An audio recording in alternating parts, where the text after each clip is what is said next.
Good evening, Miss Lane. There's really only one thing I think that I would change, but after having rewatched it, I'm a little on the fence about it now. Which is what? Don't move! That would be the Can You Read My Mind segment. Can you read my mind? Would it be a fine film without it?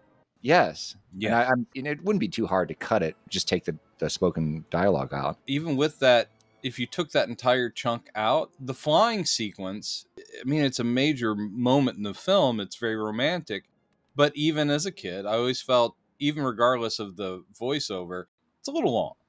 It's a little long. Is. It's self-indulgent. Or yes, it is. It's like, let's just bask in the overwhelming ridiculousness of how romantic this moment is. Not only are they flying together and having this amazing moment that is completely fantastical, but now we're hearing her thoughts, which all rhyme. Yeah.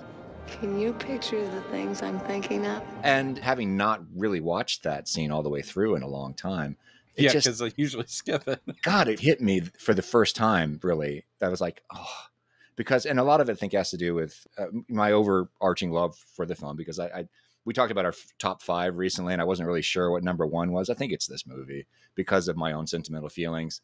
But both of those people are gone. Chris is gone. Oh man, Margot is gone, and I'm thinking, I can't do it. Knowing that they loved each other, they had really great chemistry for a reason, that they had a tremendous amount of love and respect for each other. But during that scene, they were tied together up for hours, like days at a time. And they were bickering, like in between takes, like Chris going, "Would you stay in character?" Mark was like, "Oh, relax." And she's pulling books out of her dress so she can read between takes, And he's like, "What are you doing?" Hanging above the stage with like a paperback.